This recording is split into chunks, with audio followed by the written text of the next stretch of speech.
كمسلي لك بكا مستيركا لابتلي قلبي طيح حميكا كله مسوى ليلة قلبي طيح حميكا كله مسوى ليلة واسكت غيري وك أميرك يقرهن واسكت غيري وك أميرك يقرهن فوق سلات عنك تعبست تمر كيسة حوي حابتيني نخلهم كخبر نقسي أسنوعيني بعليه زاح حسركم نفسي أقاليلك بعليه زاح حسركم نفسي أقاليلك كم سبي زي ورح يوتي قطاطح كم سبي زي ورح يوتي قطاطح نابراي متاي كسباب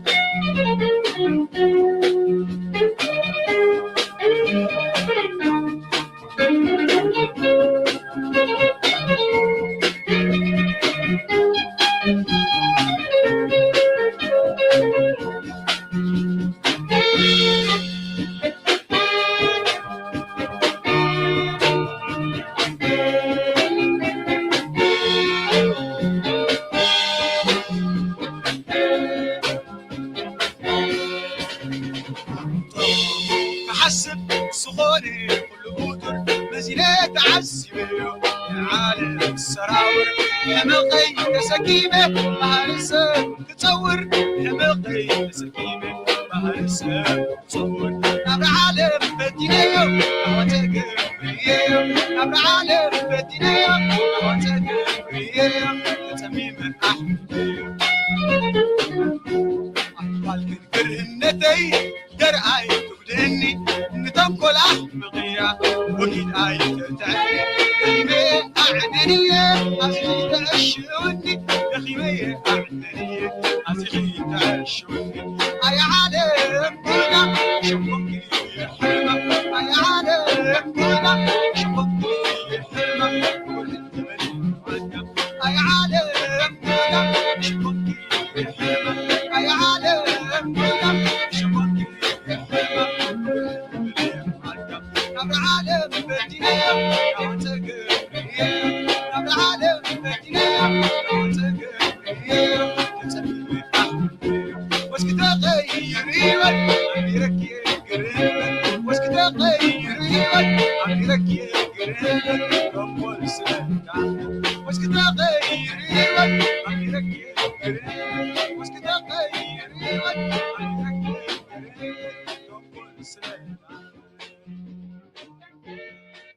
السلام عليكم دكيرين عندكم بعد سلسة نايم حارينيا بروجرام حزمت اللي كلهم بعتي أهوب حارينيا سمت كده سمعهم تقرنيا دما وسك باليوم most likely حارينيا سمت تكون لي أبزي دسبلاني by the way أبي زبان تاي منقست كيراب دقطرو دك إثيوبيا بلطم كانت علامات كم كيراب ديولا استديو أسب كمتصف حتى ترزب زلو دكيري مهورات ناتاتهم كنتا حيدة مهورات تسبسبهم زبان كم إثيوبيا نسكن سبعين أبو نزيئة بجنبل أبدو سبولي كأورمونتش يمياس أداش تمكتونه أورمونتش لياس أدوشنا وميات أمكوش الجيب هم كم أورمونت دخل بالسخان حتى اليوم نعها سلامي وكريستياني لهم زاد أمقو خايل الزارب على هذا مهورات نتكريستنا يكون نتي اسلمنا يكون فحبلوه كومبليت هجي ما أبي سؤون عين ترى أنا ترى ما أقول كحنتي نقدر زي مكان መሪዎቹን የሚወድ የሚያከብር የሚያደምጥ የሚደግፍ የሚከተል ህዝብ ነው ያለን እሱ አይደለም እጅ ከመስጠት አንድ ቀን ማደር የለብንም መሞት አለብን ነው እንደው ኢልካ ከም ሀብሲ በቃ በማት ሐይሽ ብላለው ተማሪኹ ኢዱ ሂቡ ዝነበረ ሰባት ደቀሬ ትግራይ ጠቅላላ ምስትዕናኦም ዘሎ አይመስለን ናይ ጥዕና ጉዳይ እያደገች ነው እንደውም እየተለወጠች ነው እና ያ ሰውዬ ይቀርበታል ያ ሰውዬ ያጠዋል ያንን እድል እንጂ የኢትዮጵያን መሄድ አያቆመውም ምን ጊዜ በሀገር ደረጃ በሺ የሚቆጠሩ ፕሮጀክቶች አሉ ካለቁ በኋላ ማስመረቅም እንደከዚህ ቀደሙ ቀላል ጉዳይ አይደለም ኮሽ አይልም ራሱን የቻለ ስራ እየሆነ መጥቷል በአፉ ማዕት ፕሮጀክት ሰሪሑ ኦፍ ኮርስ ሓደ ነገራት أفرحنا ميتي أديس أباز بحال كتما أطبق بحد حدا نجارات كان يتسرحوا سرح دل سرحوا سرح له دي كان مع البروجكت صار لنا بلا له تناي نايل تنبرة جماعة تناي دعم زبحال تأكيد مزلوا ما يتجمع رزنا برا بروجكت you know of course ودي أول ده نخيله በጣም በርካታ ፕሮጀክቶች እንድናስመረቅ ጥያቄ ይቀርባል ግን ከፕሮግራም መጣበብ ጋር ተያይዞ እንቸገራለን እንዴት ነው አስቻይ ባልሆነበት ብዙ ፈተናዎች ተግዳሮቶች ባሉበት ሁኔታ ውስጥ እንደዚህ ያለው ሜጋ ስራ እንዴት ይሰራል የሚል በተደጋጋሚ ምሰማው ቋንቋ ነው በዚህ ሐሳዊ ከበይ አይነት ደፋር ሐሳዊ በጃው እዚ ሁሉ ነገራት ከመገኑ ሳለ ዘሎ ኢትዮጵያ ነው ምዙ ሁሉ መከራራ ሰይጣን ወድ ሰይጣን ግን ሰሞ ኢትዮጵያው የለን ደረጃ ገት አይገቱም ምቀኞች ያለን ሀብት ሊቀንሱት አይችሉም የኢትዮጵያ ፈተና እየጨመረ ነው የሚሄደው ባደግን ቁጥር ትልቀታችን በተረጋገጠ ቁጥር አዳዲስ ፈተናዎች ይወለዳሉ ያማዝ የነበረ የብልጽግና ኮማንዶ ማየት አይችልም የማየት ምስጥሩ ብርሃን እንጂ የአይን መተከል አይደለም አንተ ወዲ ጸልሚት እኮ ይዘሎ ታይ ብርሃን ክትሪስራ برهان الكا تمهر على خبزي كندي سبات دحرج كان دقتلك فدسا بتصوم كو تعنا زلو فوق السوزي دقي رحله نقدر كقبر كم زي خلقن فولتي وانا حالتي كقبر اخلني حموم سلاز قولت سئلوا بزاننت صغير سلاز لو بوغير طرح خيده ትላልቅ አይን ተተክሎልን ብርሃን ከሌለ በጨለማ ውስጥ ማየት አንችልም ጎራየት እንፍጨረጨራለን በዛ ሂደት ውስጥ ኢትዮጵያ ትሰራለች ፋሲፋጥቀው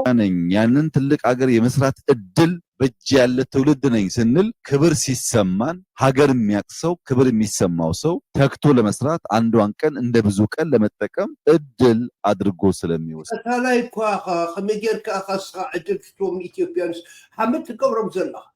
موت طرحها كم تقالوا موت سكيات لبالك تساقاقروا فتين كاد محانيك ما أتاكم دلنا نرد عننا مساقات سر كم زي اللي فلت إن هزب إثيوبيا تقرب دلنا نري أخر بقول لكم أخوة ديكا بإيكونومي بديبلوماسي ببوليتيكا بفقر هزبي انت هذا تعرفوا باجوي كم يجروا مريوتهم كانوا إثيوبيانس عناونا قداسي ومن كاتات ስድ እንዳያችሁት ያለው ውጤት ይመጣል ቀጠለው ክርስትና አብሶሉትሊ አማራነትን ነው የሚቀበሉት ክርስቲያን ማለት አማራ ማለት ነው አማራ ማለት ክርስቲያን ማለት ነው ሃይማኖት ምንድነው ብለሽ ክርስቲያን የሆነው ኦሮሞ ሲጠይቅ አማራ ነኝ ነው የሚለው ክርስቲያን ነኝ ማለቱ ነው እና ችግሩ ከዛ ነው የሚጀምረው تريد لهم أمحراي مالت كريستيان مالت أمحراي هذا ود أوروبا كريستيان يتبلكا أمحراي يزبلك هذا اليوم هاجر كم صح إثيوبيا دكير كم لكم ده تحسب ده تبلا اليوم عسل كم صح اليوم هني هذا أموت إثيوبيا كريستيان عندنا تيكاي رايدو تبحرني عندنا تيكاي إثيوبيا زبها دامو انت حيس كان أهم عسل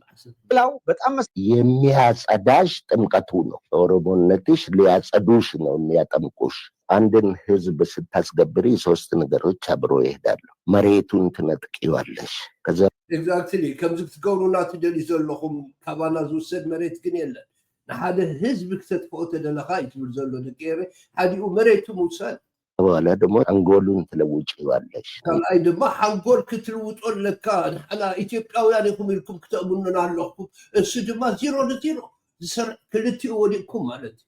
ምሳና ክንተሓሕዝ ኾን ወደምትፈልጊው የሱ የሆነው ነገር በሙሉ እንደ እርኩስ ታረጊውና ሌላውን ክርስትናም በይው እስልምናም በይው የራስ ሶስተኛው ታሪክ ነው ታሪኩን دحر ناتو كريستينا ناتو قلبله هيمانوتو أطبيقا ناتو زيخونة نازو كله لويتكا سغا ناتي خاتو بلو بلالو سايد ما تاريخ بلالو تاريخ جامو يرداكم ديسو አንቺ ነሽ የምትጽፊለት እሱን ጠይቀሽ አይደለም ባርክ እኔ ነኝ የማውቅልህ ታሪክ ይሄንም እኔ ነኝ የማውቅልህ ኢትዮጵያ ከምዝብሉና ታሪኩም ኣነና ንፈልጦ ኣነና ንፈልጦ ስለዚህ ንዓና ስምዑና ናክነግር ታሪክካ ከምትሳቶም ዝደልይዎ ገይሮም ተረድእኳ ይትል እዚ ሰለስተ ነገር ዝተሎ ሓደ ሕብረተሰብ ይባላሸው ለኩም ኣሎ ደቀር ስለዚህ ሓደ ብክርስትና ኣብዘእቲ ወሎ ሰብኣይ ክርስትና ዝበሃል ነገር ናይ ምሓራ ይፒር ተወዲኡ ገርም ኮ እዛችሁም የሚያከብር የሚያደምጥ የሚደግፍ የሚከተል ህዝብ ነው ያለን ህዝባችን ከጎናችን ቆሞ የኢትዮጵያን መለወጥ ለማየት ከፍተኛ ጉጉት አለው ጉዟችን እጅግ ሩቅ ነው ህልማችን እጅግ ሩቅ ነው ማንም ሰው ከሱ ጋር አይደለም ማንም ሰብ ዝክራዳና ሰባቆን ሁሉም እምነጽጎም ወደ ገሬ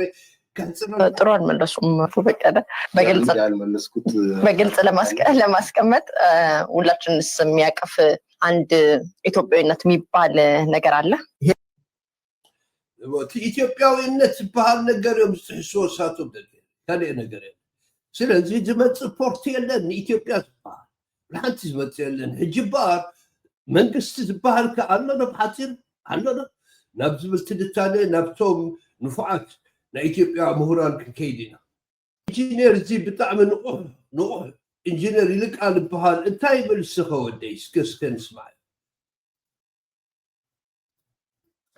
ነገር ከመከራ ከጦርነት ከአጠቃላይ ኢትዮጵያ ቀውስ ባሻገር እንደው ልንጠቅስለት የምንችል አንድ ነገር አለ ወይ እንደው ኢንጂነር ይልቃል በዚህ ላይ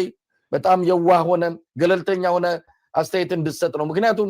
አንዳንድ ጊዜ የፖለቲካ ልዩነታችን እንደው ምንመለከተው ነገር አንሻፎ ከሆነም ነፃ ሆነን አስተያየት እንድንሰጥ በሚል ነው ጥያቄ ማቀርብልም በጣም ቀላል ጥያቄ ነው በጣም ሆነስቶኝ ነው ማቀርብልህ ምንድነው የአብይ መምጣት ለዚህ ሀገር ትሩፋቱ ምንድነው ሰብአይ እዚ ናይ ምንጽስ ታይራትሪፍና ናብ ኢትዮጵያ ባይዘው ሓቲ ነገር ትነግረን ትኽእል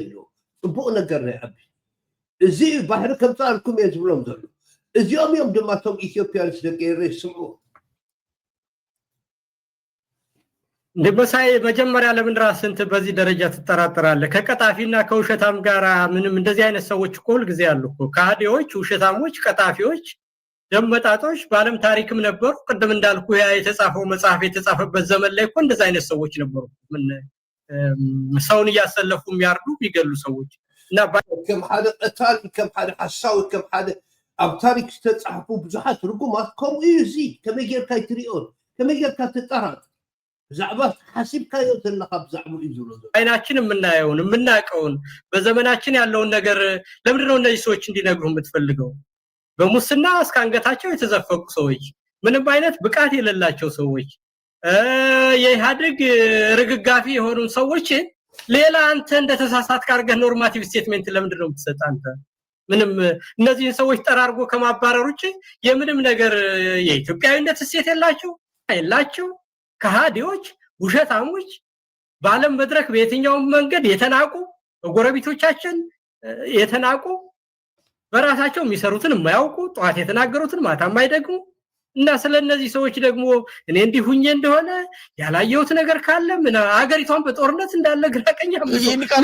ይሄ ዲዮምስ ዝትሪዮ ነገር ይሉ ሙስና እዩ ትምስሳ ፍልጠት አልቦነት ንቃት የለን ንቃትዮ ይደፈሮ ካብ ዓለም ሲ ኣብቲ ጎረባብትናውን አንዒቆምና ዘለው እዚኦም እዮም ከመጌርካ በዚኦም ተጠራጠር ይዝብሎ ዘሎ አንደኛ የሚሉ ሰዎች ካሉ መሳኛ 135 ሚሊዮን ህዝብ ነው ያለ ስለዚህ አብይ በጥቅም የገዛቸውና ዝም ብለው በራሳቸው ፍላጎት ያበዱ ሁሉ ጊዜ ቁልቁል የሚሄዱ ሰዎች ምንም ነገር ቢሉ የነሱን ፕሮፓጋንዳ ይዘን ብዙ መደናገጥም ሆነ የተለየ መልስ መስጠት አያስፈልገን በአጠቃላይ ግን ፐብሊክ ኦፒኒየንን በተመለከተ የኢትዮጵያ ህዝብ አሁን ለህልውና አደጋ የሆነበት ያለው ውሸታም የሆነ ህግ ማያስከብር ከውነት ጋር የተጣላ በእያንዳንዱ ቦታ ድሮን እየላከ ተማሪዎች ትምህርት ቤት አይሄዱም ትምህርት ቤታቸውን በየቀኑ የሚያፈርስ ሰዎች ከአንድ ቦታ ተነስተው አንድ ቦታ መሄድ የማይችሉበት አጠቃላይ ነጋዴው ነግዶ ማደር የማይችልበት ሁሉን ነገር ያጠፋ በዛም ላይ ደግሞ ያ ሁሉ አልቆ በግብር አጥንታቸውን እየፋቀ አጥንታቸው ድረስ እየበላቸው ያለ ይሄ ስርዓት ነው። በቃ በሐፂር በቀዳማይ ደረጃ ሰሪዖሞ ዘለው ጽላይ እዚ ስርዓት እዚ ሁሉ ዝገነገርኩም ዝነበረ ካብ ሙስና ጀሚርካ ስራሕ ምስኣን ቤት ትምህርቲ ምዕፃው እቲ ሃገር ገይርዎ ዘሎ ጥሜትን ስደትን ካብ ኩሉ ንላዕሊ ብምሕሳብ ዘይተገብረ ነገር ገይረ እንዳበልካ ራዮ ዘይተምፅኦ ነገር እንዳተምሃፀንካ ከምፅእ እንዳበልካ እዚ ኩሉታት እሱ ቀዳማይ ጠላኢና ብላሉ ሙስናው፣ ዘረኝነቱ፣ አድሎ አገልግሎትን አለመስጠቱ ያለ ሆኖ ደግሞ ያላቸውን ሁሉ እየቀማ ቀማኛ የሆነ የራሱን ሁመት ከማን ክትገብር አይትኽእልን ኢኻ ካብ ሓደ ቦታ ናብ ሓደ ቦታ ብለኩም ኣላ ደቂ ኣብ ልዕሊኡ ድማ ቢዝነሳት ኩሉ ድዋዕዋ ኣቢሉስ ታክሲ ኣምፁ እንዳበለ ድማ ብቀረፅ ሓመድ ትገብሮም ዘሎ ፀላኢና እዚ እዩ ዝብል ዘሎ ወታደር ለማሰልጠንና ወታደሩን ለመመገብ የጥይት መግዣ ለማድረግ የከተማውንም ነዋሪ በኑሮ ውድነትም እያሰቃየ አጥንቱ ድረስ እየበላው ነው ያለ ይሄ ስርዓት። ስለዚህ ከምንም በላይ ከአሁን ላዩ ላይ ካለው ስርዓት በላይ አደጋ የሆነበት ነገር የለም። በሁለተኛ ደረጃ አሁን ባለችው ኢትዮጵያ መሳይ አንድ ቡድን ብድግ ብሎ ተነስቶ ትግራይ ላይም ጭቃሹም የሚያቆምበት ወይም አፋር ላይ ጭቃሹም የሚያቆምበት ኦሮሚያ ላይ ሄዶ ገዥ የሚልክበት ዘመን የለም። ባደከረ እጂ ድማ ዋላ ትግራይ ዋላ ትቆነ ለኢትዮጵያ ቦታ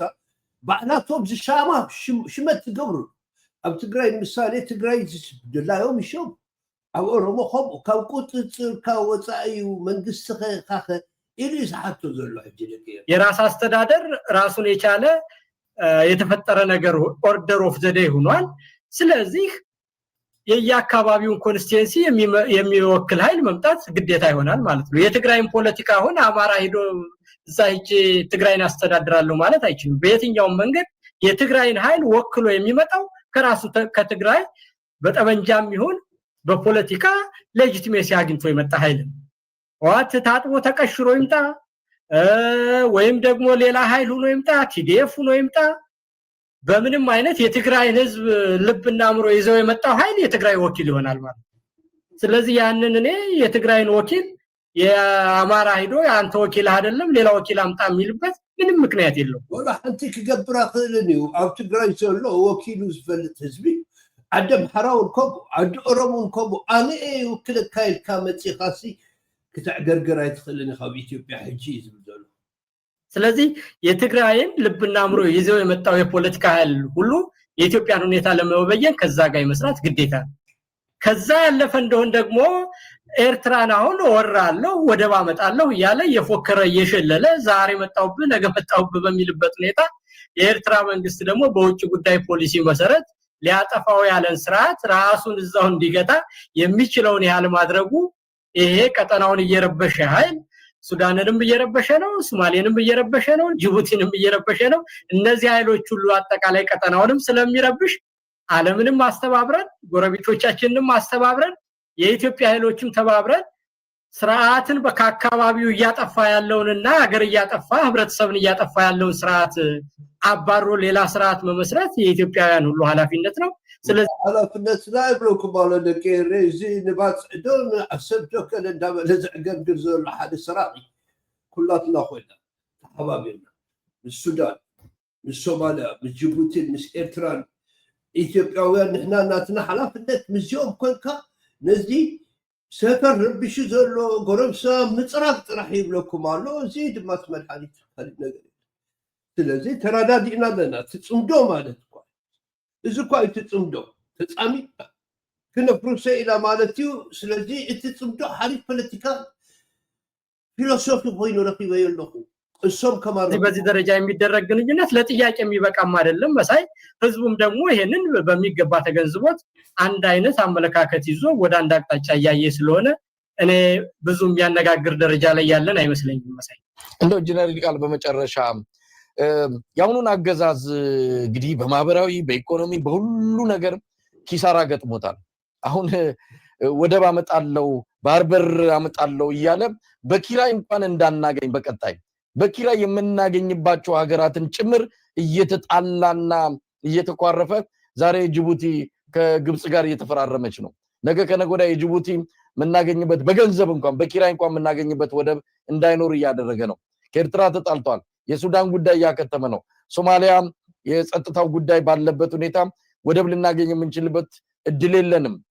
የሶማሌላንድ ካለው አጠቃላይ የጂኦፖለቲካ ሁኔታ አንፃር የኢትዮጵያ እድል እየተጨናገፈ ነው፣ ምናልባት ኬንያ ሌላ ነገር ካልሞከርም በስተቀር። ስለዚህ ባህር በር ባለቤት አደርጋቸዋለሁ እያለም የሚፎክረው ስርዓት በኪራይ እንኳን የምናገኝበትን እድል እያስመለጠን በሩን እየዘጋብን ይገኛልና ብዙ ነገሮች ለኢትዮጵያ እየጨለሙ ነው። እንደው የዚህ ስርዓት ቀጣይ ሁኔታ እንዴት አለ? በሚቀጥሉት 2-3 ወራት ምናልባትም እድሜ 1 አመት እንስጠው ምን ልናይ እንችላለን? ኢንጂነር ንገረታይ ብሎ ዘሎ ባወርግዶ ፎዶ ባህር ከብፃና ናይ ባህር ወደብ አደገለ ከይንጥቀም ከማ ሽግር ክኾነና ይንሓዋ ምሳሌ ንሕና ተጠራጢርና ኢትዮጵያውያን ካብዚ መንግስቲ ዝሰርሖ ሚስቴክ ንክወፁ ብይቕሬታ ብገለ እንደገና ከም ብሓድሽ ክጅምርዎ ሓድሽ መንፈስ ሒዞም ክመፁ እምበር ምስ ዝግበር ነገር የለን። ስለዚ ንሕና ክነጠቅሞም ኣይንደልን ኢና። ባዕላቶም እዮም ገዲፎም ባዕላቶም ሕጊ ፍሪሶም ኣለው። ስለዚ ክጥቀምሉ ኣይኽእሉን እዮም ናትና ባሕርታት። ንምንታይ ተበልኩም ንኩሉ ሳዕ ዘምፅኣ ሓንቲ ነገር ኣላ እዚ ኣብ ውሽጢ ኣትኹም ክትሪእዎ ትኽእሉ እነዘን ሕጊ እዚአን ኣፍሪስዎን ኣርቲክል 124 and article 125 እዚአን ኣፍሪስዎን። ስለዚ ንሕና ብጥርጣረ ክሪኦ ኢና ሕጂ ክንጥቀማ ይኽእልን ናትና ዋላ ብሌገሊ እውን ክጥቀማ ይኽእል ሕጊ ምስ በዓል ጅቡቲ እውን ትሪእዎ ኣሎ። ኢጅፕት መፅያ ኣትያ ኣላ ራይዶ ገለ ተበለ ገለ ፕሮብለም ክተምፅእ ኣሳውን ኣብ ሶማልያ እውን ገና ዘይተደላደለ ሃገር እዩ። ኣብኡታት ድማ ከም ድላይካ ትመላለሰሉ ሃገር የለን። ከየስእነና እዩ ዝብል ዘሎ ከየስእነና ጅቡቲ እምቢ ክትብሎ ትኽእል እያ እንተደኣ ደፊኡዋ። ስለዚ ብከምዚ ዓይነት ኩነታት ዝርከብ መንግስቲ ምዃኑ ፍለጡ ግደፍዎ ዶ ባሕሪ ከምፅሲ ንኸይንጥቀመሉ እውን ከሸግረና እዩ እዩ ዝብል ዘሎ። አሁን እኮ ያለው መንግስት መሳይ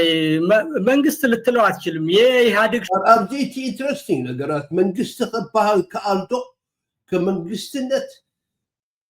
መንግስቲ ንክበሃል ክገብሮ ዘለዎ ነገር ገብር ድዩ ኣብይ መንግስቲ ድዩ? ንኣብይ መንግስቲ ኣብዚ እቲ ኢንጂነር ባዕሉ ጠራጠሮ ከምዚ ዓይነት መንግስቲ ዝበሃል የለ። ሞኒተር ክትብሎ ትኽእል ናይ ምንታይ ናይ ኣዲስ ኣበባ ሞኒተር ከምዚ ናይ ክላስሩም ሞኒተር ናይ ኣስኳላ ከምኡ ሽርፍራፊ ነው። ምንድነው ስልጣን ላይ ያለው ለውጥ ጀምረናል። ያንን ለውጥ ግን ጥርት አድርገን መልክ አላስያዝነውም። ገና በረጅም ጊዜ ትግል እያዳከምን መተን እንደምታውቀው አቶ ኃይለ ማርያም ተመረጡ። በህዝብ ሲናት ቆይቶ አብይ መጣ። አብይ ደግሞ ሲናት ቆይቶ አሁን አረግርጎ ያለበት ሁኔታ ላይ ነው ያለው። በዛ ላይ ደግሞ ብቃት የሌላቸውና አቅም የሌላቸው ሰዎች ናቸው። ዘለን ብቃት ብለኩም አለ ወላ ሓደ ብቃት ዘለዎ ሰብ የለን አው ኢሊ አምንሲ በቃ በትበት ተመናጢሎም ዝመጹ አፓወር ጥራሕም ወላ ሓደ ብቃት ዘለዎ መንግስቲ አኾነን የተሰበሰቡት ልክ አንድ ስታንድ አፕ ኮሜዲ የሚሰራ ሰው በወቅቱና በሳምንት ውስጥ ያሉትን የህዝብ አስተያየቶች ይዞ ያንን እየቀለደ እንደሚያወራ ሰው እንደዛ እየመጣ ነው እንጂ የሚያወራው የተጠና የረጅም ጊዜ ፖሊሲ የላቸው በምንም አይነት። ይሄንን እንደው መታለል አንቲ ፖሊሲ ዝባሃል የብሎም ዕላማ ዝባሃል የብሎም እዚ ዓሰብ ብለው ስልካ ሓሶት እንደ ዕላማ ዘይብል ነዊሕ ጊዜ ክጸንሑ ደኹሉ ብከምዚ ለከረ ነዚ ታቲ ሓመድ ዝገብሮ ከሶማሌላንድ ጋር የሆነ ጊዜ ሲያወራ ቆየ። ሳያስበው ያደረገው ነገር ስለሆነ ሌላ ታምር ፈጥሮ አበላሸ። ከግብጽ ጋር ሄዶ አልከዳችሁም እንደዚህ ብሎ ደግሞ ፈራረማችኋለሁ ብሎ ያን ሁሉ ጣጣ ሲያመጣብን ኖረ። ያንን ደግሞ መልሶ ሜዳ ላይ ጣለው። አሁን ደግሞ ከኤርትራ ጋር ምንድነው የኖቤል ሽልማት ሁሉ ተሸለመበት። ያንን አበላሽቶ ደግሞ እንደገና ሌላ ችግር ውስጥ ገባ። ከትግራይ ጋር ጦርነት አካሄደ። መጀመሪያ መርጣውት በጥሩ ሁኔታ አጨብጭበው ሰጡት። ከዛ በኋላ ጦርነት ገባ። ጦርነት ገብቶ ደግሞ ተስማማው ኋላ የተስማማውን ደግሞ አልፈጽም ብሎ አሁን ድጋሚ ጦርነት ነው። አማራ ጋር ደግሞ ልጆቻችሁ ነኝ እንደዚህ ነኝ ሲል ነበር። ከዛ በኋላ መልሶ ተበላሽ። ስለዚህ ይሄን ሁሉ ነገር ስታይ መሳይ ፖሊሲ የሚባል ነገር አልፈጠረበትም። እግጥ ፖሊሲ ስለዚህ ሁሉ ምስኩሉ ዝጓነት ዘሎ አው ኩሉ ሓደ ዓመት ክጸንሕ ዘይኽእል ነገራት ካብ ሶማልያ ጀሚርካ ካብታ ትግንጸል ደልያ ዘላ ሶማልያ ጀሚርካ ምስ ደቂ ሱዳን ዝገበሮ ነገር ምስ ኤርትራውያን ዝገበሮ ነገር ሕጂ ምጅቡቲ ዝገበሮ ነገር ምስ ኩሉ ሓንቲ ሰዓት ንዝመሰሎ ጥራሕ እምበር ንሓንቲ መዓልቲ ጥራሕ እምበር ዘላቂ ዝኾነ ውሳኔ ዕላማታት የብሉ ንልገልጹ ሁኔታዎች ናቸው የሚነዱት እንጂ ራሱ አስቦ ረጅም ጊዜ የሚቆይ ነገር የለውም። ፓርላማ በተናገረ በሳምንቱ 3 ሽፍታ በየቦታው ስላለ ምርጫ አይቀርም ማለት አይደለም። በፓርላማ ሄዱ። በሳምንቱ ደግሞ ጎንደር ሄደና ከጎንደር ጎርጎራ ባጃቢ ይሄድ እንዴት ብሎ ሰላም ልማት መስራት ይቻላል አለ። አሁን ይሄን ሰውዬ ምንድነው የምትለው? የትኛውን ነው ተከትለው ይሄን ሰውዬ ውጤት ያመጣልናል የሚል ሁኔታ ጥራሕ ይዝመርሖ ዕላማ ኾነን ይዝብሎ ዘሎ በሓፂሩ በቃ ንዝኾነ ኩነታት ንዓ ፊክስ ክገብር ክዕሪ ይፍትን እምበር ሓንቲ ዕላማን ክእለትን የብሉ 3 ሽፍታ ነው ያለ ሲልም አዎ ትክክል ነው። ከጎንደር ጎርጎራ መሄድ አይቻልም እና በዚህ ሁኔታ ደግሞ ልማት ማምጣት አይቻልም ሲልም አዎ ትክክል ያስከብር ነው። የመንግስት የመጀመሪያው የመቋቋም ሁኔታ እንደማንም ይግደላቸው ተው አኖም በለው ኦላ በለው ገደላቸው ይባል ራሳቸው ተጣልተው ተጋደሉ ይሁን ህግና ስርዓትን የሚያስከብር መንግስት ነው። አንተም ግደላቸው ሌላም ይግደላቸው ስራ ያንተ ነው። አንተ ለምን ግብር ይከፍለዋል? እሺ እንደዛ ከሆነ ሕግ ዘይኽብር ግብር ዝወስድ መንግስቲ ኣይኮነን ኢሉ ይዝከራኸብ ሓፂ መንግስቲ ንክኸውን ቁመና የብሉን ኣብቹ ኣብታ አዲስ አበባ ኮይኑ ግን ይሽካዕልል ኣሎ ክሳብ ሓደ ነገር ዝመጽእ አሁን አብይ ምን ያደርግለታል? የአብይ መንግስትና ስርዓት ለነዛ ሰዎች እርስ በርሳቸው ነገር ምን ያደርግላቸዋል? ከዛ በኋላ ይኹም እንታይ አርጊመንት ባር ለኢትዮጵያ ህዝብ ተዘሓለኻዮ መንግስቲ ዝበሃል ኣሎ ማለት የለን። መጀመሪያ ክገብሮ ዘሎ ብሰላም ንኽነብር ህዝቢ ምግባር ስለዚ መንግስቲ ዝበሃል የለን ኢሉ ይደምድም ብኸኣል ኣብይዎ ዓዲ ሸፋት ኮይኑ ስለዚ መንግስቲ ዝበሃል ሙሉእ ዝኾነ ትርጉም ክወሃቦ ኣኽእልን እዩ ዝብል ዘሎ እዚ እንጂ እና ይሄንን ስርዓት አለ ብለልን ስለዚህ የወደቀ ስርዓት የበሰበሰበት ስለሆነ ኢትዮጵያ መንግስት እስከሚኖራት ድረስ ከዚህ የባሰ ነገር ነገም ትሰማለህ። ባር ኢትዮጵያ ክሳብ መንግስቲ ዘለዋ ጊዜ ጀሚሩ ካብኡ ንላዕሊ እውን ክንሰሚዕና እዩ ዘሎ ብሓፂሩ መንግስቲ የለን ምስ ኤርትራ ህዝቢ ዝደራደር መንግስቲ የለን ምስ ደቂ ሶማልያ ዝደራደር ደቂ ናይ ሞሳ ዝኾነ መንግስቲ ጥራሕ እዩ ኣለኹ ዝብል መንግስቲ ግን የለን መንግስቲ እስከ ሓንቲ ያላ ሓደ 10 ደቂቃ ንዓርኢና ድማ ክንፈላለየና ደቂ ኤርትራ ኣብዚ ክንጅምሮ መዓልቲ ኣብዚ ክንጅምሮ ደቂ ኤርትራ ራይሎ እስከ ነኺድ ኣብዚ ካልኦት ቦራት ተኣምዙ calling war criminals. You said Abiy Ahmed, and I'm quoting you, perfected genocide into an art form. Do you stand by those genocide accusations or have you walked them back now that you work with? Whatever the superlatives there, I know all kinds of crimes were committed in Tigray. Did Abiy Ahmed carry out a genocide? I will tell you this as a lawyer, I cannot say who did this and that, but the crime was committed in Tigray. You're a lawyer? Yeah. Were you not a lawyer in 2021 when you said Abiy Ahmed has carried out a genocidal campaign?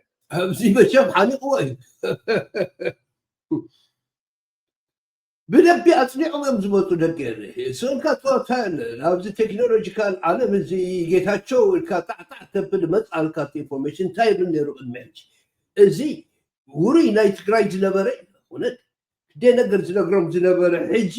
ጄኖሳይድ ገይሩ ኣብይ እንዳበለ ዝዕገርግር ዝነበረ ተመሊሱ መፅኡ ኤርትራ 75 ካብ ሚእቲ ጄኖሳይድ ዝገበረቶ ሃገር እያ ኢሉ ተዛሪቡ كموت 25 أمن جيرو كأون كم لتأخذ أبي anyway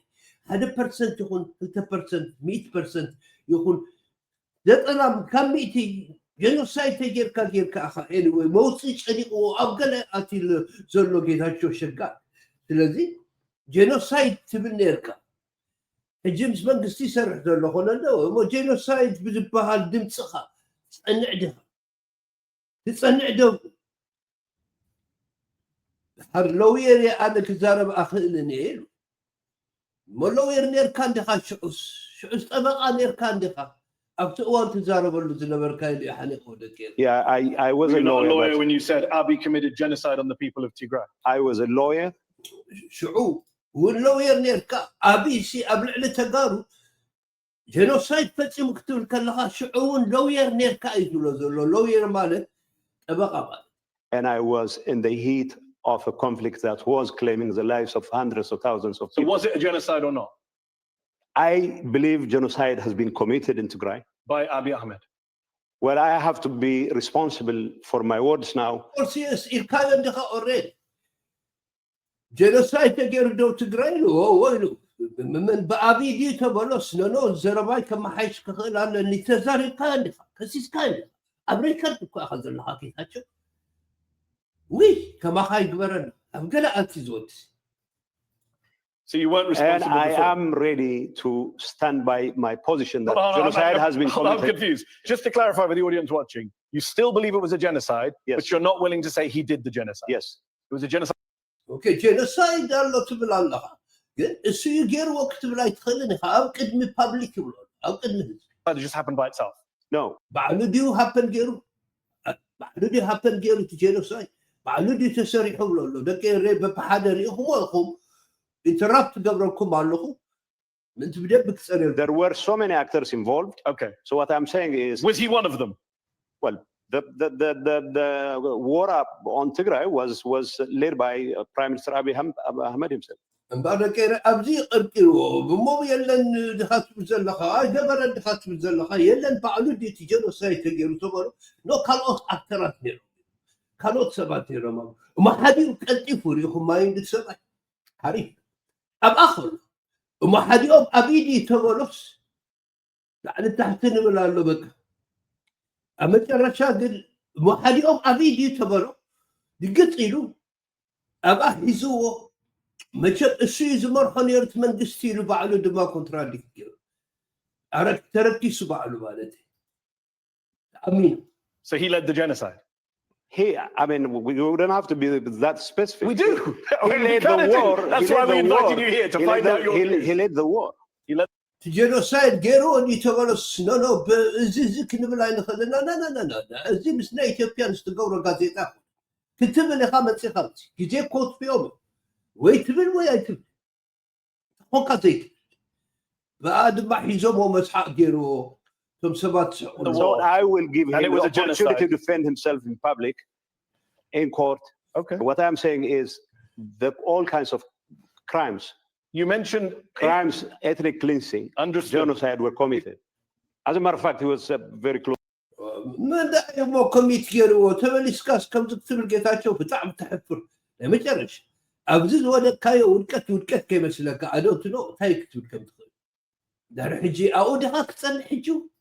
يحزن يحجي مع أركي ينيروت بلا. Close friend even before he got elected. So, but who was what he said, Abiy was my close friend. You hated him. You said he was a genocidal warmonger, imperialist. جيتاتشو بديات تامزي أركي ينيرو بلا لو مش تصل يا خا جينوسايد غير كامش تزارم كاخا مناتو جينوسايد قبارس أركخا خويني له كم يخاطب زلا خاينو كم جم تملت أي تخلد. Yeah, but that doesn't change the fact that we're friends. ምን ይመስላል የሚል ነው እንግዲህ ባህር ዳርም ደርሶ መምጣት በጣም ያሕፍር አይነት ኢንተርቪው ከምዛ አይነት ርኤ ፈለተኒ ለምቻሽ በጣም ዘሕዝን ጌታቸው ንህዝቢ ትግራይ ጠሊብካ እጂ ድማ ጀኖሳይድ እንደበርካ ተዘርግሮ ዝነበርካ ዓለም ትርብሾ ዝነበርካስ በቃ በታን እሽተይ ሽኮር ገለስ ከም ዝኾንካ يحزن بطعمي إمبار أبدل ما دسبل أوكي مهورات نايتيو ناتاتو مهورات هاوتيو انتايو بتم بلصقنا زبهالو أبزد ما تصبود زرباتات الله ما نسمع የሚያስቦርቅ እንደ ጉድ በዜናውም በሙሉም ባህር ዳር ደርሰን መጣን የሚል ብልጽግና መንደርን ቸበርቻቻ በቅርቡ ነው የሰማነው። የገዛ ሀገር ደርሰ መምጣት በራሱ እንደዚህ የሚያስፈነጥዝበት አሁንም ደቡብ አፍሪካ ደርሶ መምጣትም እንዲ ሁሉ ነገር የዓለም መጀመሪያ አድርገም ይሄን ያህል ፕሮፓጋንዳ መስራት ለምን አስፈለገ ስትል ስርዓቱ ምን ያህል ውስጡ እንዳለቀ ምን ያህል እንደተዳከመ የሚያሳይ አድርጌ ነው በግልም የታዘብኩት። ለማንኛውም ተዳከመ ዝበስበሰ ስርዓት መስል ይስማዓኒ እቲ ለአቢ ክሪኦ ከሎ ሓደ ዝገብሮ ዝነበረ እጂ ድማ ኣብ ሳውት አፍሪካ ኮይኑ ቲያትር መስል ወስል ጥራ ተሳኢሉ መጽይቁ رحمة أكور كاس كدانا እንዴት ነበር አብይ አህመድ ፎቶግራፍ የተነሳቸውን መሪዎች እየደረደረ ከነከሌ ጋር ተነጋገርን እንዲያልን ፎቶ ተነሳን እንዲተጨባበጥን የሚሉ ዜናዎችን ሰሞኑን የአብይ አህመድ ዲጂታሉም ሜይንስትሪም ሚዲያውም ተጨናንቆ የሰነበተው በጣም የሚገርመኝ አንድ የሆነ ወዳጅ አለን እንዲሁ ከታላላቅ ሰዎች ጋር ፎቶ ይነሳና አልበም ቤቱ ስትሄድ ይጋብዛል ከከሌ ጋር ተነስቻለሁ ከከሌ ጋር ከፔሌ ጋር ከምናምን ጋር እና እንዳለ ፎቶ በሙሉ ከታላላቅ ሰዎች ጋር የተነሳውና ያ ነው መሰለኝ ትልልቅ መሪዎች ጋር ፎቶ ተነስቻለሁ አልበሜን ተመልከቱትም ያ ትገብር ከይዱና ሳውዝ አፍሪካ ደቀረ ስገርም ከም ስርዓት እንዳተከታተለም ይሳል ነይሩ ማለት ነው ይመስላል የሰሞኑ የአብይ አህመድ ዲስኩር ለማንኛውም እንዴት አየው ምንድነው የተሰራው ፕሮፓጋንዳ ለሞኑ ዛጂ 20 ላይ በመሄድ ምንድነው አንድ ዜና ያየሁት የአፍሪካን ሐሳብ ለማንጸባረቅ ኢትዮጵያ ምን እድሉን አግኝታለች እንኳን የአፍሪካን አይደለም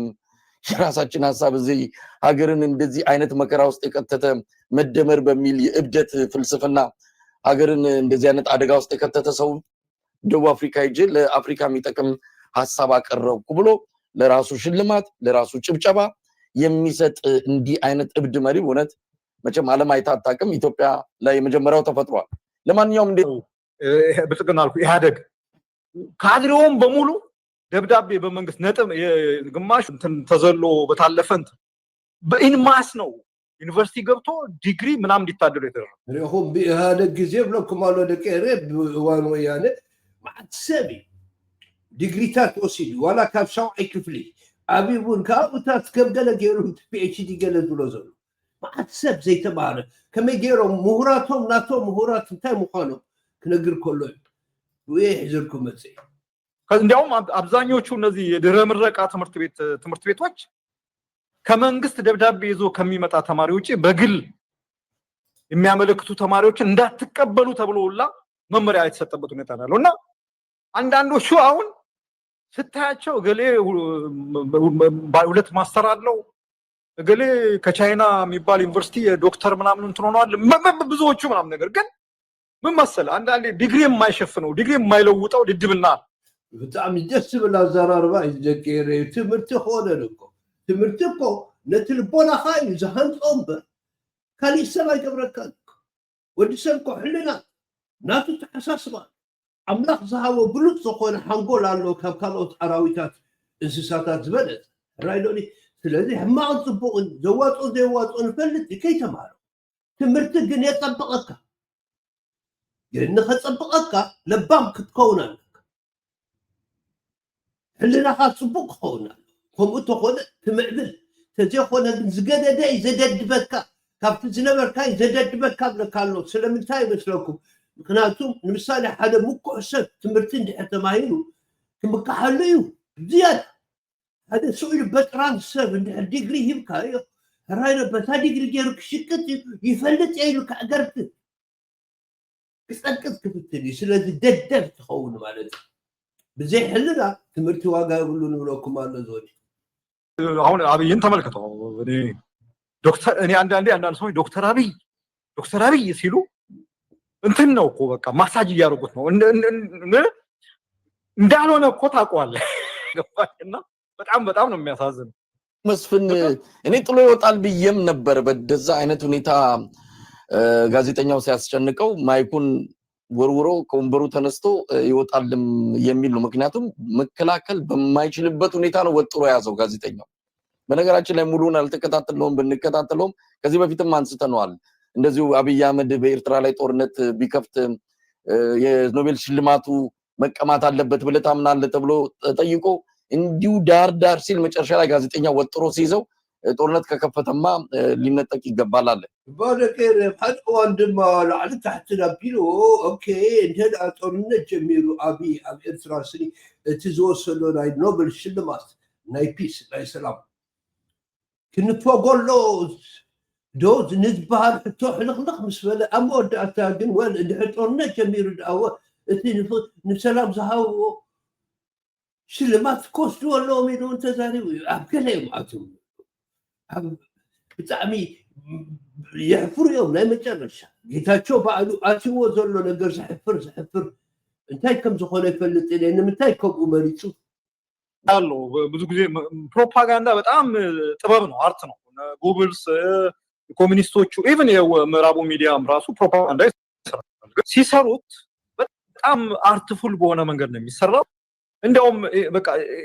የተባለ በቃ አዋቂ የተባለ ተማሪ የተባለን ሰው እንኳን የሚሸውድ አይነት ፕሮፓጋንዳ ነው የሚሰራው ፕሮፓጋንዳ ሲሰራ ነገር በጣም ነው ነጭ ፕሮፓጋንዳ ማለት ለመንግስት ዝሎ ገለታት ሐሰቱ ነው ሲካት ገሮ ነገራቱ አላ ፕሮፓጋንዳ ባለች ፕሮፓጋንዳ ማለት ትክክለኛ ወረ መናትካ ትረხო ወረ ሐቀኛ ወረ ጥራሕ ሆነ ዲስቶርትድ ኮይን ዝቀርብ ተማሐይሽ ዝቀርብ ንጥቅም ኻልካ ትገብሮ ነገር ባይ ዘ ወይ አብዛ ኢንተርቪው ዚ የማነ አድንቆ በጣም ብናይ በዓል የማን አይነት ካፓሲቲ ዘለዎም ከማን ፕሮፓጋንዳ ዝገብሩ ፕሮፓጋንዳ ማለት የማን ብዙ ፕሮፓጋንዳ ይገብርን ግን ይምልስ አማና ግን ፕሮፓጋንዳ ዘግብር ነገር የለን ምክንያቱም እቲ ነገር ግሉጽ ስለዚህ ከእስየ ብሉን የማን ከም ክገብር ከሎ ኢንፎርሜሽን ሚኒስተርና ስለዚህ በአቅም ከማን የለን በከማቶም አቅም የለን አቅም የብለው ምን ይልስ ተዛረበሎ ንዓ ሚስጌራ ኤኒዌይ የብልጽግና ፕሮፓጋንዳ እኮ ብልጽግናን ራሱ ተመልሶ የሚመታ ፕሮፓጋንዳ ነው እኔ በጣም ፕሮፓጋንዳ ግን ርዕሶ መትዩ ዘጠም ፕሮፓጋንዳ ብለኩባሉ ተዋዋይሎም ዘሎ በዓል አብቹ ተደጋጋሚ እንትኑን አይቼዋለሁ በቀሽም ሰዎች ቅድም ብለሃል ብልጽግና ውስጥ ያሉ ሰዎች ብለሃል ብልጽግና ውስጥ እኮ ያለው ሰው ኃይል በሙሉ ኢትዮጵያ ውስጥ በሆነ ደረጃ ስታስቀምጠው የመጨረሻው ዝቃጭ ዘቦታው ታችኛው ደረጃ ላይ የሚቀመጥ ኮንተንት በአርካብ ኩሎም ኢትዮጵያውያን ክወዳደሩ ከለው ምን መንግስት እዚ ዘገልግል ወዘሎ አብታህቲ በሁሉ ነገር ታህቲ ውዳቃት ይውሉ አንተ ጤነኛ ካልሆንክ ጤነኛ ካምደ ባለው ችግር ከሌለበት የውቀት ችግር ከሌለበት የሌብነት ፍላጎት ከሌለ ህዝብ ካልጠላህ ምናም ብልጽግና ውስጥ አትገባ ብልጽግና ውስጥ የሚገባው ኃይል አሁንም ብልጽግና ውስጥ ያለው ኃይል በአጠቃላይ የምትለው የእውቀት ትልቅ እጥረት ያለበት ዴፊሽን ብልጽግና ዘለውት አብይ ናይ ፍልጠት እጥረት ዘለዎ ነፃ ከፍልጠት ብሎ ማለት ያለበት ሌብነት በደም ውስጥ እንትን ያለ በቃ ባገኘው መንገድ የህዝብ የሀገር የምን ገንዘብ በልቶ ዘርፎ እሱ ብቻ በልቶ ማለት ነው በይኑ ክበል ብዙኾነ ከምጽሰልቲ ከህብትም ጥራሕ ከምዛ አይነት ሸውሃት ዘለዎ አርፎ መኖር የሚፈልግ በተገኘው አጋጣሚ ያገኘውን ነገር ዋሽቶ ምን ብሎ መኖር የሚፈልግ ሐሶት ብዙኾነ አጋጣሚ ሐስቢ ከነብር ዝደሊ ምንም የትም ቦታ ሌላ የሥራ መደብ ላይ ለምሳሌ አንድ መስሪያ ቤት ዓለም አቀፍ ድርጅት ስራ ወዳድሮ ቢቀጥር ተወዳድሮ ሊቀጠር የማይችል ዝቅተኛ ኃይል በኢትዮጵያ ደረጃ ነው አብዝኾነ ቦታ በኢትዮጵያ ተወዳዲሩ በትምህርቱ በብቃቱ ራይለ ተወዳዲሩ አፍቲ ሒዝዎ ዘሎ ቦታ ክቅመጥ ዘይኽእል ለኩም አለ በኢትዮጵያ ደረጃ ይሄ ኃይል ፕሮፓጋንዳ ሊሰራ ሲሞክር ሊሰራ የሚችለው ነገር በጣም ቀሽም የሆነ ነገር ነው ዚኦም ኦፍ ኮርስ ፕሮፓጋንዳ ክሰርሕ ከብሉ ከለው በጣም ቀሽም ዝኾነ ፕሮፓጋንዳ ምሰርሕ ዘይረብሕ ፕሮፓጋንዳ ብለኩም ኣሎ ደቀረ ሓደ ኣብ ምስተወደት እዚኣ ተዘይረስዑ ከምፃልኩም ናምኑ ቢኖረው ጭንቅል የእንትኑ ያስተሳሰቡ ጉድለት ስላለ ሊሰራ የሚችለው በጣም ዝቅተኛ ነገር ነው እና እኔ ብዙ ሆነ ሀቦ ቴክኖሎጂ ሀቦ ሳይንስ ሀቦ አርቲፊሻል ኢንተለጀንስ ግበረሉ ቲም በይዝካ ተሐሳስባ ስለዘየለ ደናቁ ስለዝኾኑ ራይደኒ ምንም ነገር ተሃብካዮም ጥቡቅ ገረብ ክትቀሙል አይኮኑን ዮም ይዝብ ዘሎ ብዙ አይቻቸዋለሁ አንዱ የሚሰራው ወይም ደግሞ አንደኛው የሚሰራው ስራና ፕሮፓጋንዳና ሌላኛው የሚሰራው ፕሮፓጋንዳ እንኳን መናበብ የሚባል ነገር እንኳን የለም በጣም ቀሽላው ይም ተሐደ ገሌብ አይናበቡን የም ከማን ዕላማ የለን ፕላን የለን ተቀባልነት የለን ደናቁር አልተማሁን እንደት ወደ ስልጣን የሚመጡት ወደሞ ብልጽግና ፓርቲ ውስጥ የሚገቡት የሚሰገሰጉት ሰዎች ካየ የመጨረሻው ዘቦቶም ላይ አድርጎ የሚባሉትን ነገር ለማድረግ ምሉ ፍቃደኛ ይሆኑ በጣም የተንቦት ራዩ ከሆኑ استعدوا ጥራሕ በቃ ዝተባሃልዎ ክገብሩ ዝኽእሉ ነበር ዋላ ሓንቲ ዋላ ወረቀቶም ትምህርቶም ዋጋ ይብሉ ትራሽ ተወዳድረው መቀጠር የማይችሉ ዝቅተኞች አንድ ጊዜ አንድ በአዲን ስብሰባ ላይ ነው አሉ አንዱ ተነስቶ በዚህ ውስጥ ካለን ውስጥ እኮ አንዳችንም አንድ መስሪያ ቤት ስራ ቢወጣ በሲቪያችን ተወዳድረን መቀጠር የማንችል እኮ ነው ምናምን ነገር ብሎ ከዚህ አሁን ካለንበት ከፓርቲ ብንወጣ ማንም የማይቀጥረን ነው ብሎ ተናገራሉ። ሓደ ዘንጸርጸረ ወዲ ኦሮሞ ሶሪ ናታቸው ማለት ራይን ኦሮምኛ ገይሩ ዘንጸርጸረ አቱም ሰባት ከምዝናትና አይነት መከራ የለን ካባና ኩላትና በፈተና በመርመራ በፍልጠት ተዝኸውን ካብዚ እንድሕር ወፂና ኣብ ሓደ ቦታ ክንቁፅር ኣይንኽእልን ኢና ኢሉ ተዛሪብዎ። በጣም እውነተኛ ንግግር፣ በጣም ቀሽም የሆኑ እንትኖች ናቸው እና እንትን ነው እና ዞሮ እንዳልኩ ነው ይሄ ጨካኑ ፈራታት ዮም ይሉ የሰላም ሚኒስትር ዴታ የነበረች አቶ ሽባባው ልጅ እንደው በልጅነታችሁ ይሄን በልታችኋል ይሁን የተመጣጠነ ምግብ ሳይበሉ አይምሯቸው በመቀንጨር ነው ያደጉት በሙሉ ትደግ ዘባብ ስልጣን ዘለውሲ ከቦቆልቶም ጽቡቅ ምግቢ አይምገቡን ነሮም ባላንስ ዝኾነ ዳይት ቫይታሚንስ ገለታት አይበልዑ ነሮም በቃ ሓንጎል ደንዚዙ ኢላ ዘቕመጠቶ ሰበይቲ ኔራ ናይ ህዝብ ገለብለኩም ኣሎ የብልጽግና ባለስልጣናት ይሄ ስል እኛም ከደሙ ንጹህ ነን ማለት አይደለም ግን በእንደዚህ አይነት የአይምሮ መቀንጨር ስላደጉ አይምራቸው በአግባቡ እያሰብ አይደለም በአግባቡም እየሰራ አይደለም። ከመጀመሪያ ጀምሮ ምግቢ በገለታት ተቆስኩ ይዙ አቤ ሓንጎላ ሆነ ሊስብሎ ዘሎ ስለዚህ ብልጽግና በሙሉ እንዳለ ቤቱ በአይምሮ መቀንጨር የሚሰቃዩ ሰዎች የተሰበሰቡ ነው ብለው የተናገሩት ራሳቸው ናቸው እኛ አይደለም። ካድሬው አንዴ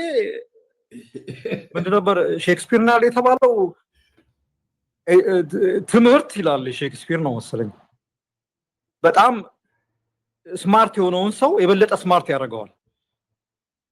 ደደብ የሆነውን ሰው ግን የበለጠ ነው ደደብ የሚያደርገው በነገራችን ላይ ምንድነው በቃ አብዝሉ እንደሆነ ማአንቲ ለቀረ ከምዚ አይነት መንግስቲ ኢትዮጵያ ዘሎ ወከይት ስከፉ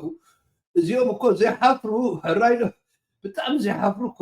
ከምዚ ታዝገብሩ እኮ እንደገር ናይዚኦም ሓንጎል ፍጹም ሓፍር ዘይኽእል እንታይ ምዃኑ ክርዳእካ ዘይኽእል ሰይርተን አራት ኪሎ ይርተን ይምዲ ዋው አቺ ከይሳ ከምባለፍ ማልጎቹ ቀምና ነገን ማልጎቹ ቀምና እንጂፈን አትርሱ በማሳየት ነው ተመልካቾቻችን ፕሮግራም ተሰርቶበት ነበር በሚዲያ እንደምትመለከቱት እንቷል ከሶማሌላንድ ባይገኝም ከኤርትራን ባይገኝም ከሌላ ቦታ ባይገኝም ትናንት በሰልፍ አግኝተዋል ወደብ አይታችኋል አይደል ወደብ አግኝተው ነበር ግዴታ ነው እያሉ ነበር ከፊት ድሮን አሰልፈው ሰልፈኞቹ ያያችኋቸው ነው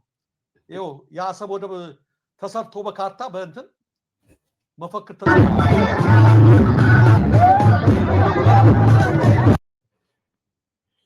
ዝገርም አይነት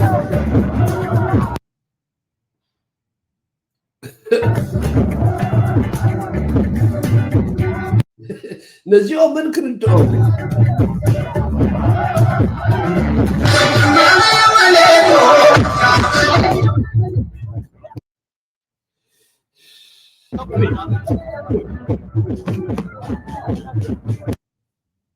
ነዚዮ ምን ደቀረ አጥቶ ማዳ ዝርዘ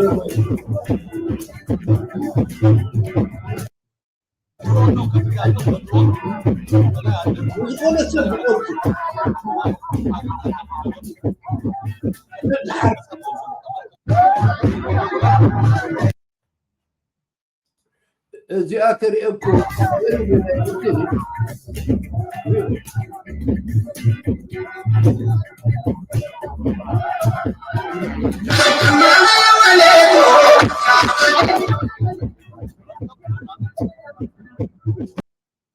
بحثير كي تتصرق ولا حتى خلي نقر زين كتصرق لو كتصرقوا إثيوبيان سمزز كوفي بالرادة لا أصل مزز كوفي الجزيز حل إسرائيل سلازي كي تنكفونا تحمشي شو من دابركو أو زي قرفوكم من تايم تسيوت أزي ومباري نعسب عسب زبزر لو ما حدا نقر كي تقدسوا دار حجي لا وسطنا ስለዚህ ናብቲ ናይ ፕሮጀክተይ ከይደ እቲ ናይ ቤተ መዘክርና ጥርሑ ከም ዘሎ ሪአዮ ኣለኹ ዳርጋ ጥርሑ እዩ ሓቂ ዘረባ እዩ ዝብለኩም ደቂ ኤርትራ እሞ ንዑ ከመይ ጌርና ኢና ብቕዓት ዘለዎ ታሪክ ዝዛረብ ቅርስታትና ዝገብር ራይዶ ቤተ መዘክር ከመይ ጌርና ኢና ንገብሮ ከይተገራህና ኣብ ዝብል ኣቲና ዲስካስ ክንገብር ኢና ከም ፀየ ቀስ እንዳበልኩ ፓርት 1 ኦልሬዲ ሰሪሐልኩም ኣለኹ ኣይረኣኹሞ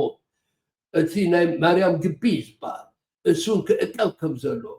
ፓርት 2 ፓርት 3 እንዳበልኩ ቁሩብ ሓደ ክልተ ሰለስተ ብድሕሪኡ እንታይ ገይረ ቱ ዛት ኢፌክት እንታይ ገይረ ድማ ክነግረኩም እየ ብሰላም ወዓኑ ላይ ኣጅኹም ካብዚኦም ኣይትፍርሑ መንግስቲ የለን ሞኒተር ጥራሕ እዩ ዘሎ ኣብ ኣዲስ ኣበባ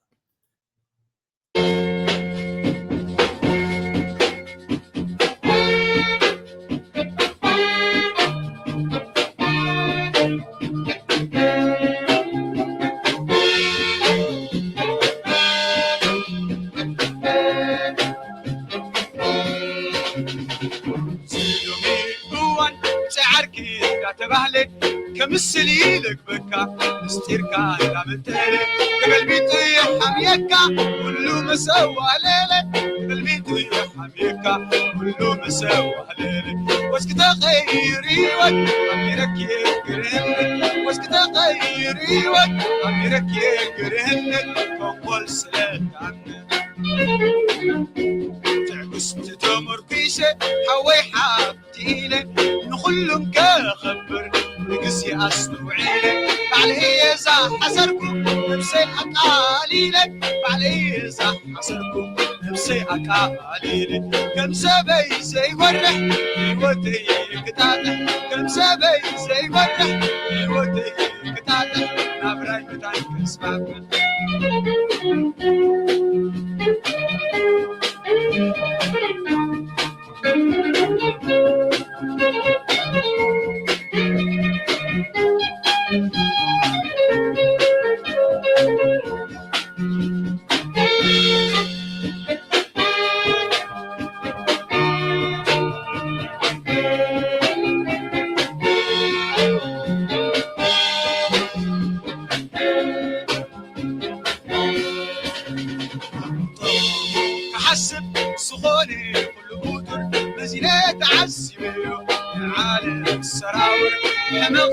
سكيمة بهرسة تصور حمقي سكيمة بهرسة تصور أبر عالم بدينيو أواتك بريو أبر عالم بدينيو أواتك بريو تميم أحمديو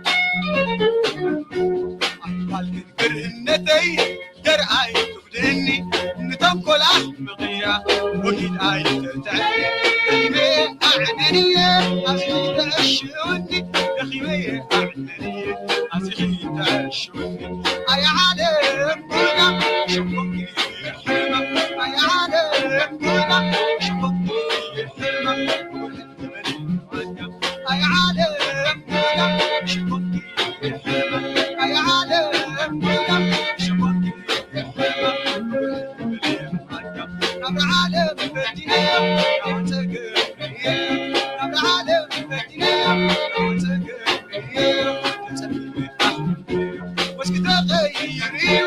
أميرك يقرن واسكت غيري أميرك يقرن رمول سلام واسكت غيري أميرك يقرن